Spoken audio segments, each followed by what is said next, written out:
Assalamualaikum warahmatullahi wabarakatuh. Perkenalkan, saya Ani Nur Aziza, mahasiswa Universitas Harapan Bangsa Purwokerto, Prodi S1 Keperawatan.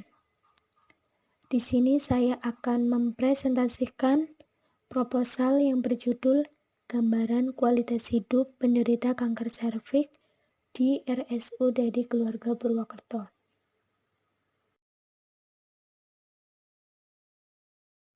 Yang terhormat Ibu Murniati Eskep NSM Kep selaku penguji 1, Ibu Atun Rodotul Makrifah Eskep NSM Kep SP Kepmat selaku penguji 2, Ibu Nur Yunida Triana Eskep NSM Kep selaku penguji 3. Sebelumnya saya ucapkan terima kasih karena sudah memberikan kesempatan kepada saya sehingga saya dapat mempresentasikan proposal ini. Untuk topik pembahasannya di sini ada bab 1 yaitu pendahuluan, bab 2 tinjauan pustaka, bab 3 metodologi penelitian. Bab 1 atau pendahuluan. Di sini saya akan membahas terkait latar belakang, rumusan masalah, tujuan penelitian, manfaat penelitian, dan keaslian penelitian. Langsung saja, di bab 1 atau pendahuluan, terdapat latar belakang. Di sini saya akan membahas terkait kanker serviks, kualitas hidup penderita kanker. Untuk pengertian kanker sendiri merupakan suatu keadaan di mana terjadinya pertumbuhan sel-sel yang tidak normal dari jaringan tubuh yang merubah bentuk menjadi pertumbuhan sel kanker. Pada pertumbuhan dan perkembangannya, sel-sel tersebut memperluas pertumbuhannya ke bagian jaringan tubuh yang lain. Kanker ini dimulai dengan perubahan struktur dan fungsi sel yang menyebabkan sel membelah dan berkembang biak tak terkendali. Sel selanjutnya dapat menyerang dan menyebabkan kerusakan jaringan di sekitarnya, melepaskan diri, dan menyebar ke bagian tubuh lainnya. Selanjutnya, pengertian dari kanker serviks. Kanker serviks ini merupakan suatu tumor ganas yang tumbuh di dalam leher rahim atau serviks, yaitu bagian terendah dari rahim, yang menempel pada puncak vagina. Penyebab utama kanker serviks adalah HPV atau Human Papilloma Virus Oncogenic. Kanker serviks ini dikenal sebagai kanker mulut rahim yang merupakan keganasan paling banyak ditemukan dan merupakan penyebab kematian utama pada perempuan. Penyakit ini merupakan jenis kanker kedua terbanyak yang diderita wanita di seluruh dunia.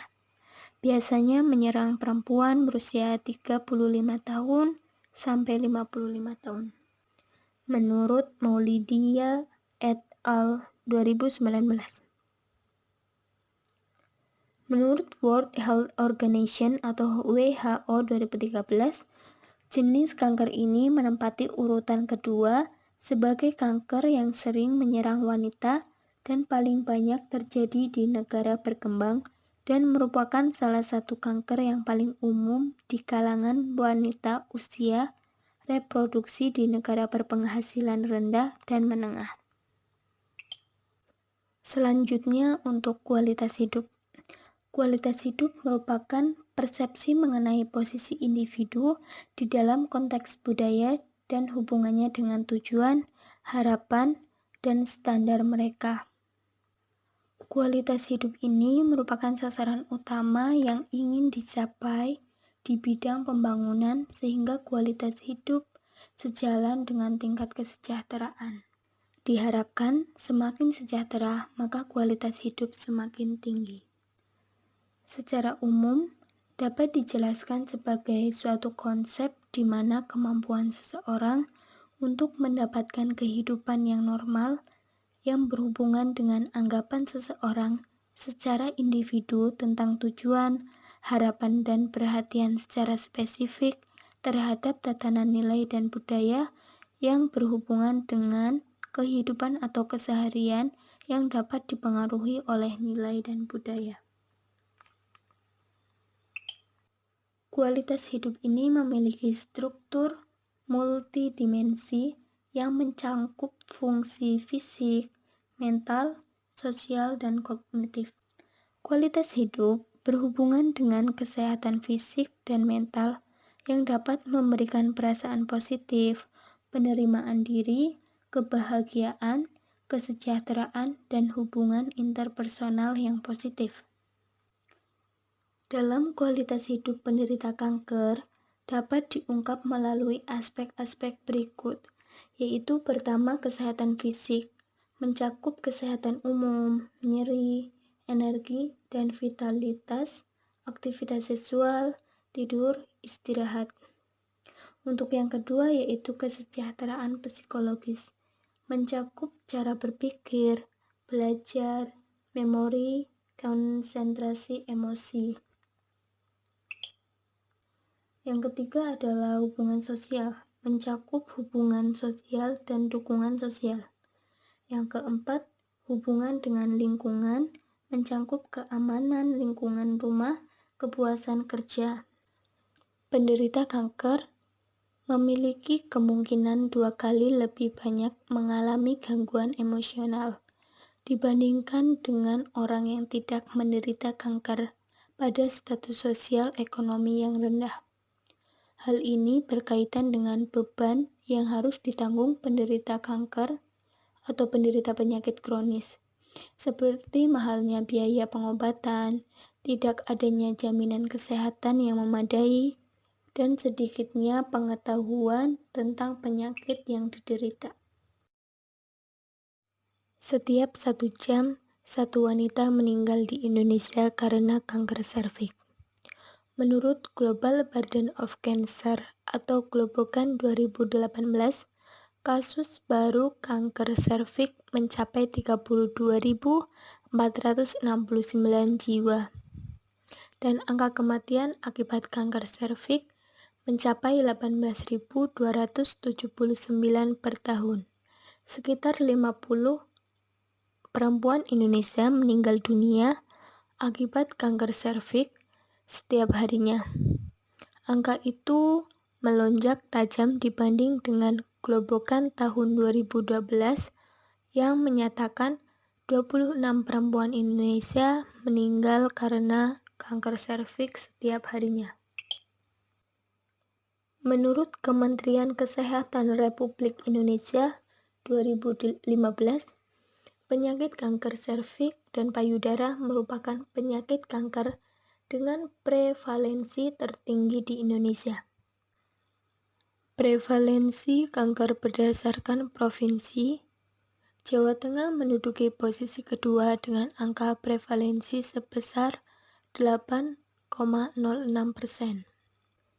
Kemudian, jika berdasarkan OODDS, rasio dari 12 jenis tumor bahwa tumor ovarium dan serviks mempunyai prevalensi sebanyak 19,3% dengan C1 17,8 sampai 20,9. Kanker serviks di Banyumas setiap tahun mengalami peningkatan. Pada tahun 2010 sebanyak 196 kasus, tahun 2011 sebanyak 243 kasus, dan tahun 2012 sebanyak 268 kasus. Pasien kanker serviks di RSUD Dede Keluarga Purwokerto pada tahun 2019 sebanyak 31 kasus, dan tahun 2020 jumlah pasien kanker serviks meningkat menjadi 49 kasus. Rumusan masalah penelitian. Lamanya proses penyembuhan kanker membuat setiap pasien kanker tidak mampu mengatur dan menangani pola hidup yang akan mempengaruhi kualitas hidup pasien kanker.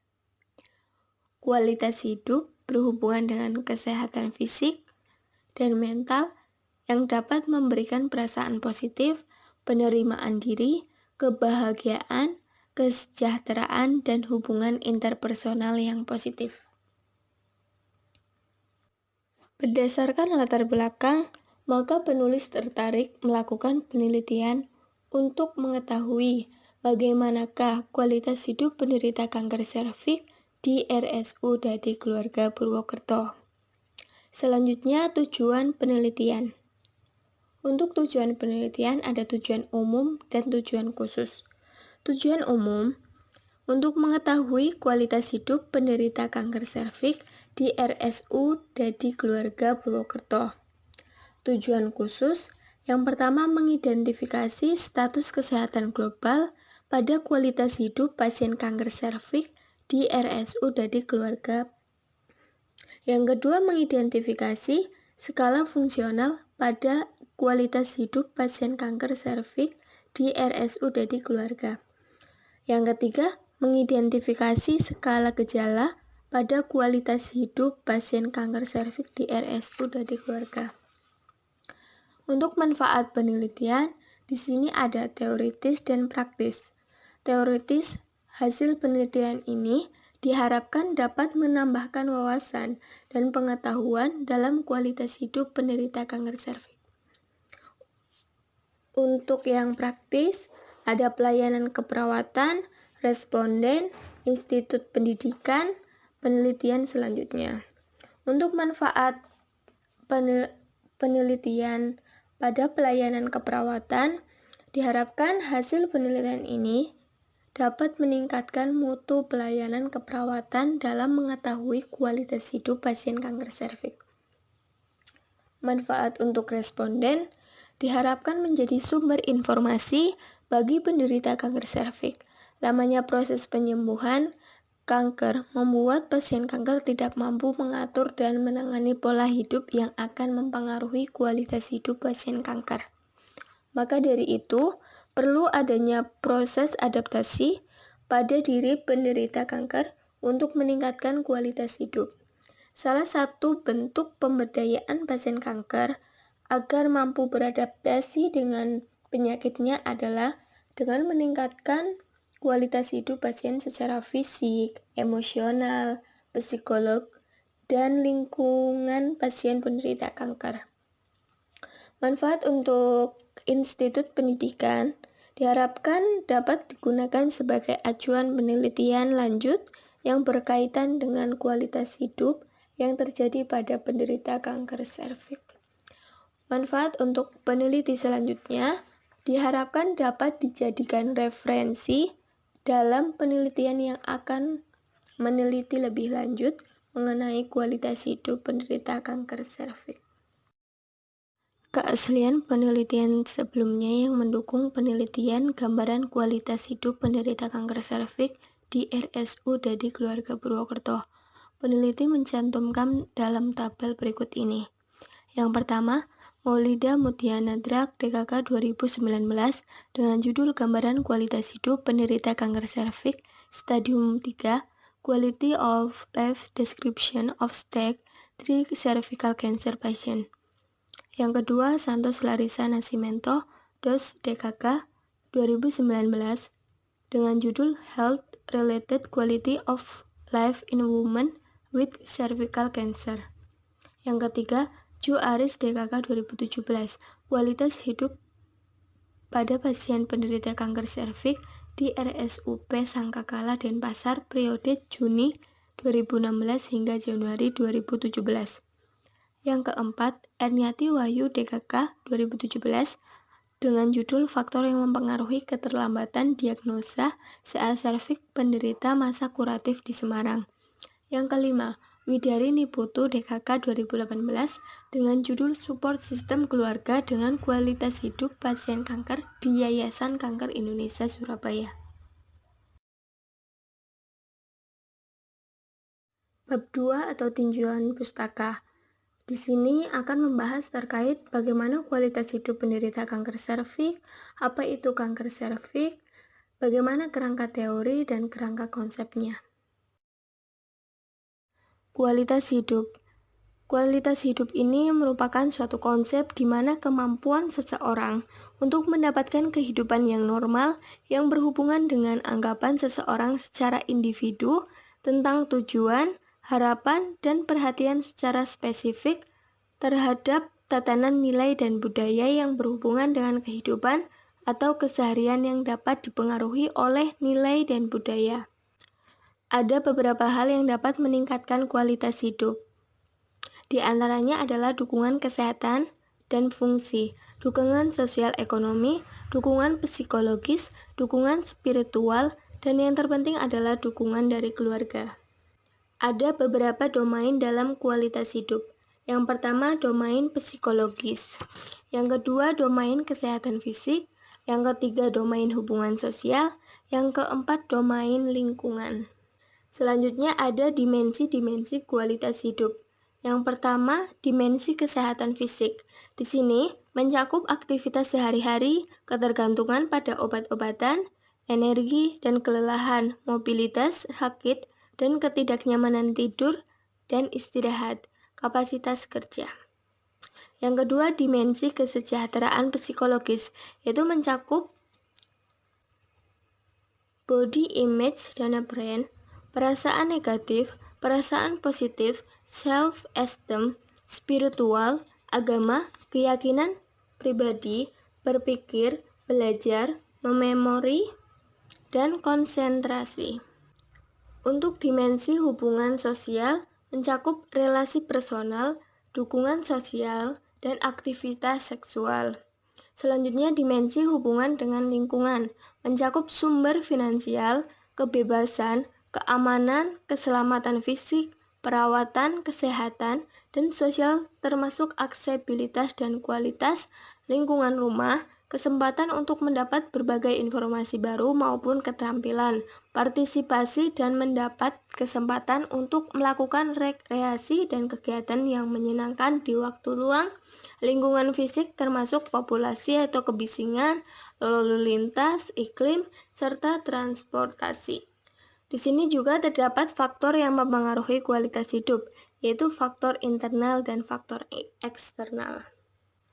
Selanjutnya, kanker merupakan penyakit yang disebabkan oleh pertumbuhan sel-sel jaringan tubuh yang tidak normal. Sel-sel kanker akan berkembang dengan cepat, tidak terkendali dan akan terus membelah diri.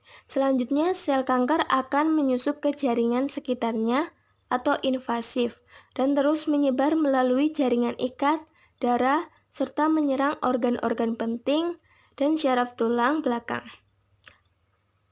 Kanker merupakan penyakit tidak menular yang dapat menjadi masalah kesehatan masyarakat.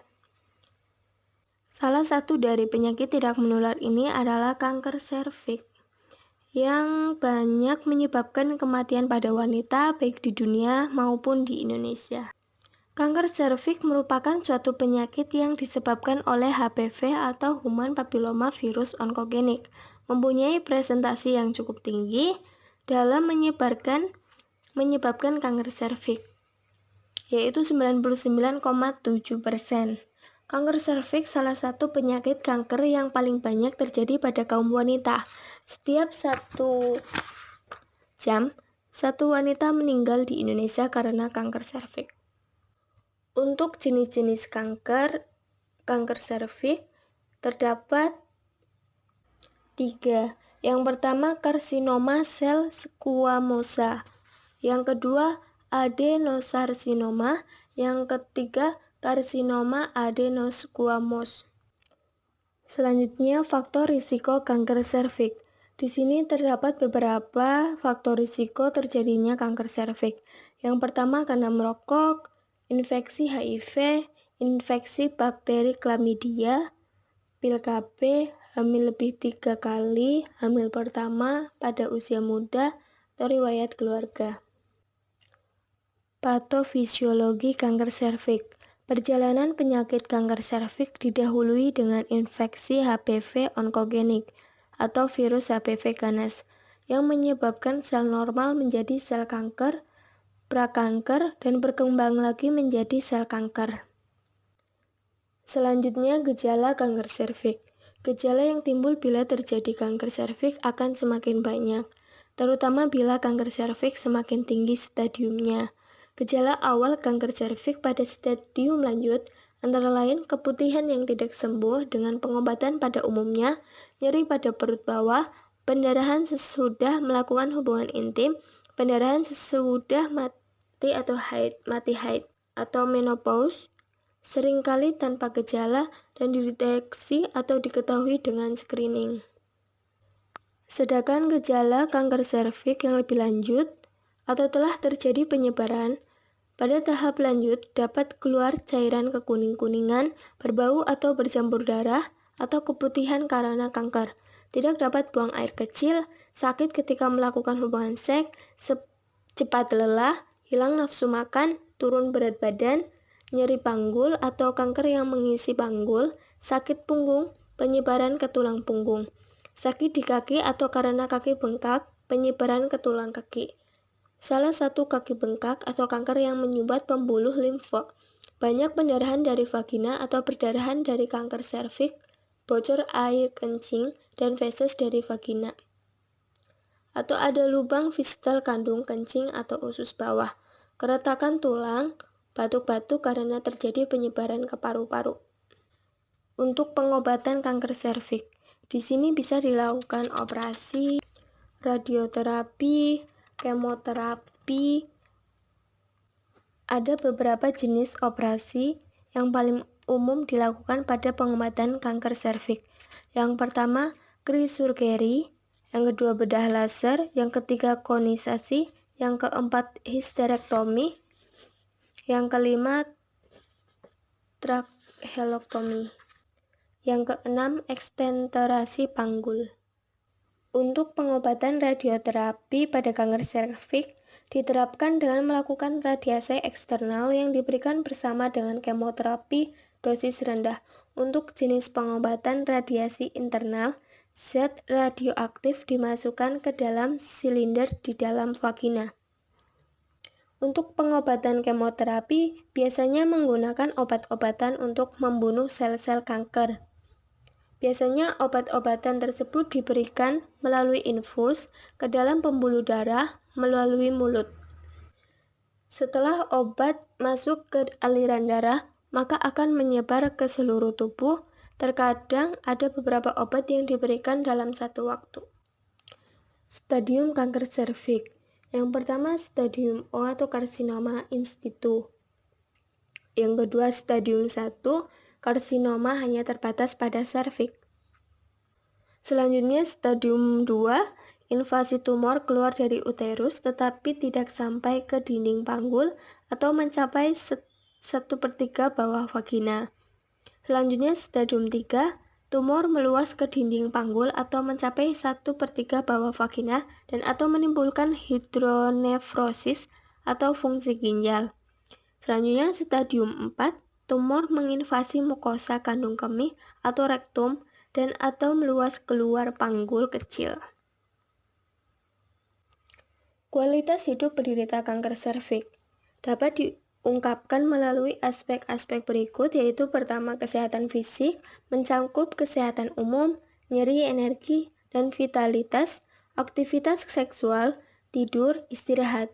Yang kedua yaitu kesejahteraan psikologis, mencakup cara berpikir, belajar, memori, konsentrasi, emosi. Yang ketiga yaitu hubungan sosial, mencakup hubungan sosial dan dukungan sosial. Keempat yaitu hubungan dengan lingkungan, mencakup keamanan lingkungan rumah, kepuasan kerja.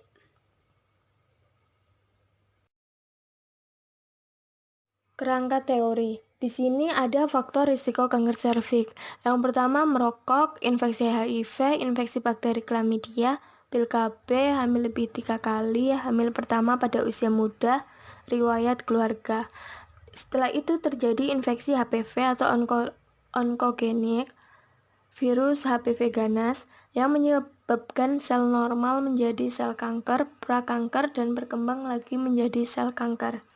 Setelah itu terjadinya kanker serviks. Untuk mengetahui kualitas hidup penderita kanker serviks, di sini ada status kesehatan global, skala fungsional, skala gejala. Kerangka konsep.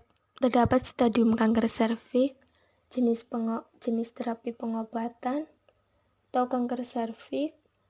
Untuk mengetahui kualitas hidup penderita kanker serviks, yang pertama status kesehatan global, yang kedua skala fungsional, yang ketiga skala gejala. Untuk variabel yang diteliti adalah bagaimana kualitas hidup penderita kanker serviks dalam status kesehatan global, skala fungsional, dan gejala. Bab 3 atau metodologi penelitian.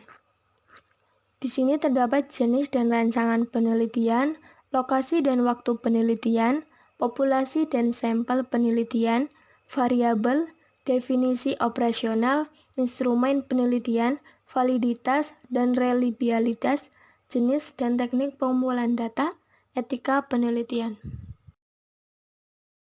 Jenis dan rancangan penelitian. Penelitian ini merupakan jenis penelitian kuantitatif dengan metode deskriptif, yaitu penelitian ini bertujuan untuk membuat gambaran atau deskriptif. Proses pengumpulan data dalam penelitian ini menggunakan pendekatan cross-seksional di mana peneliti dalam mendapatkan data-data yang dibutuhkan sesuai dengan tujuan penelitian diperoleh dalam satu kali melaksanakan penelitian pada saat ini. Penelitian ini akan mengetahui gambaran kualitas hidup pasien kanker serviks. Untuk lokasi dan waktu penelitian, lokasi penelitian dilakukan di RSUD di keluarga. Untuk waktunya pada bulan November 2020 sampai Juni 2021. Pengambilan data dilakukan pada bulan Maret 2021. Selanjutnya populasi dan sampel penelitian. Populasi merupakan wilayah generalisasi yang terdiri di atas objek atau subjek yang mempunyai kualitas dan karakteristik tertentu yang ditetapkan oleh peneliti untuk dipelajari dan kemudian ditarik kesimpulannya. Populasi pada penelitian ini adalah semua pasien kanker serviks di RSUD di keluarga. Menurut hasil prasurvei di tahun 2020, jumlah pasien kanker serviks sebanyak 49 kasus. Untuk sampel adalah sebagian dari jumlah dan karakteristik yang dimiliki oleh populasi. Teknik pengambilan sampel secara accidental sampling dengan mengambil responden yang kebetulan ada di tempat. Sampel dalam penelitian ini adalah penderita kanker serviks di RSUD di keluarga Purwokerto. Berikut adalah sampel yang memenuhi kriteria yaitu ada inklusi dan eksklusi.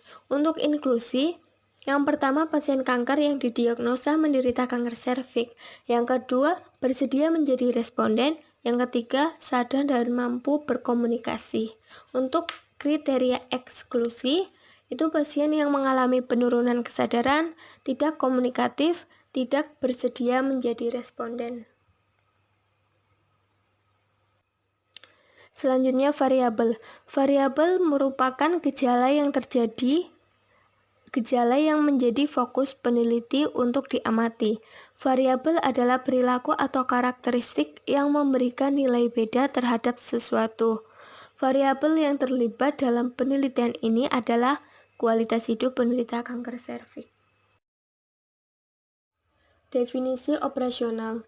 Definisi operasional ini dibuat untuk memudahkan pengumpulan data dan menghindarkan perbedaan interpretasi serta membatasi ruang lingkup variabel.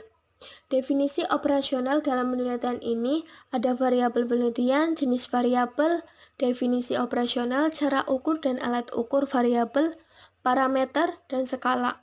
Variabel penelitian itu kualitas hidup pasien kanker serviks. Untuk jenis variabelnya terikat. Definisi operasionalnya persepsi pasien kanker serviks tentang standar hidup. Cara ukur dan alat ukur variabel menggunakan kuesioner Earth QLQ-C30 atau Earth Quality of Life Group. Untuk parameternya buruk yaitu kurang dari 500, sedang 500 sampai 1000, baik yaitu lebih dari 1000. Skalanya adalah ordinal. Instrumen penelitian.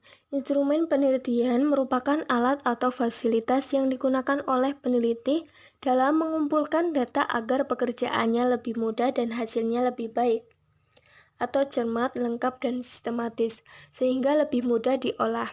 Peneliti menggunakan alat pengumpulan data berupa kuesioner untuk memperoleh informasi dari responden. Alat ukur yang digunakan untuk mengukur kualitas hidup pasien kanker serviks menggunakan instrumen yang berupa kuesioner bahasa Indonesia dari Assessment Earth QLQ-C30 dengan 30 pertanyaan. Kuesioner ini merupakan suatu sistem terintegrasi untuk menilai kualitas hidup yang berhubungan dengan kesehatan pasien-pasien kanker yang berpartisipasi di dalam uji klinik internasional. Kuesioner ini telah digunakan secara luas pada uji klinik kanker oleh sejumlah besar kelompok-kelompok penelitian, uji validitas, dan uji reliabilitas. Kuesioner Earth QLQ-C30 di Indonesia dilakukan di Yogyakarta oleh Suryaman pada tahun 2002.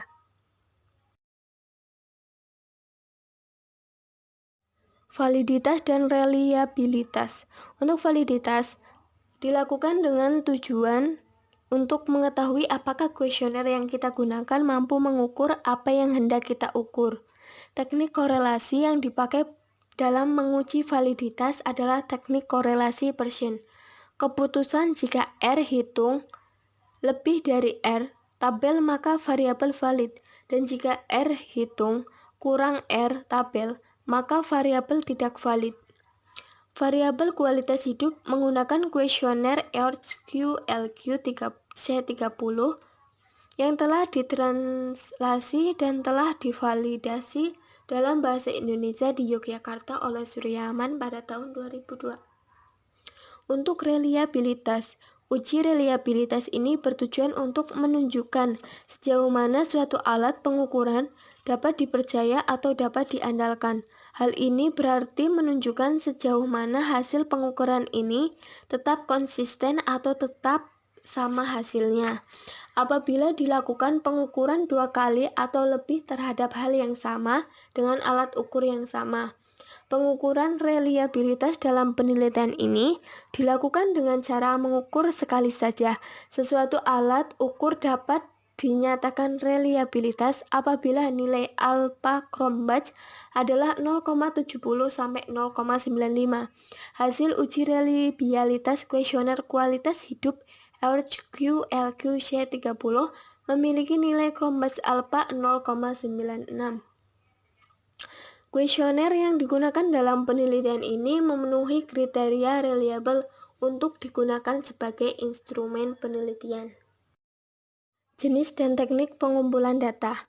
Untuk jenis data, yaitu data primer dan sekunder. Data primer adalah data yang dikumpulkan sendiri oleh peneliti langsung dari sumber pertama atau tempat objek penelitian dilakukan. Data primer dalam penelitian ini diperoleh dengan menggunakan kuesioner. Untuk data sekunder adalah data yang diperoleh lewat pihak lain, tidak langsung diperoleh peneliti dari subjek penelitiannya. Data sekunder dalam penelitian ini diperoleh dari dokumen dan catatan statistik jumlah pasien penderita kanker serviks di RSUD di keluarga Purwokerto. Untuk teknik pengumpulan data. Teknik pengumpulan data adalah suatu proses pendekatan kepada subjek dan proses pengumpulan karakteristik subjek yang diperlukan dalam suatu penelitian. Data diperoleh dari data primer kuesioner.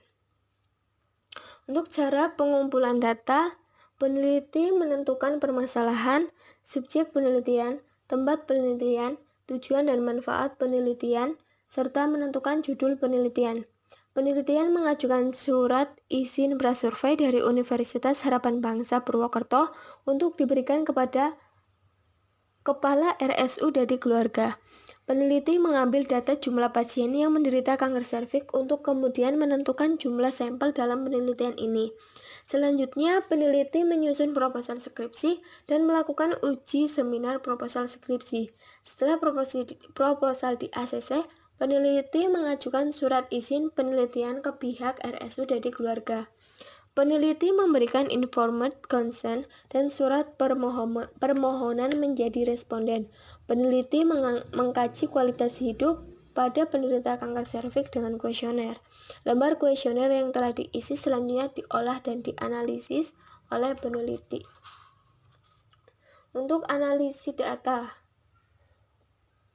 yaitu ada pengolahan data dan analisis data. Untuk pengolahan data ada editing, coding, scoring, entry, dan cleaning data. Pengolahan data dalam penelitian ini menggunakan perhitungan statistik dengan cara pengolahan data dan analisis data. Analisa data.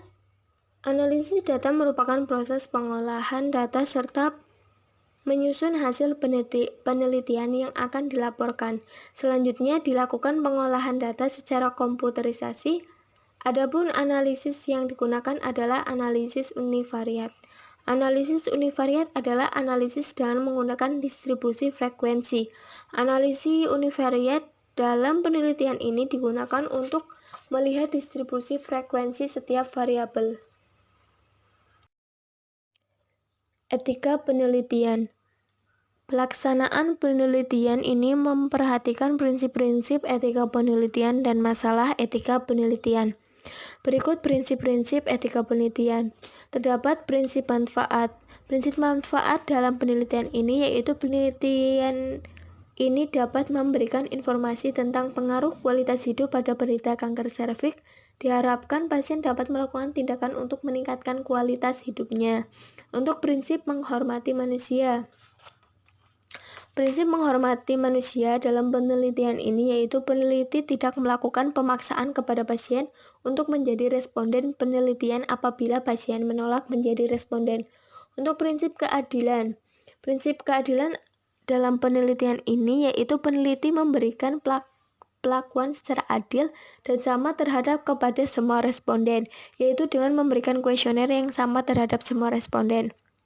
Di sini ada masalah etika penelitian.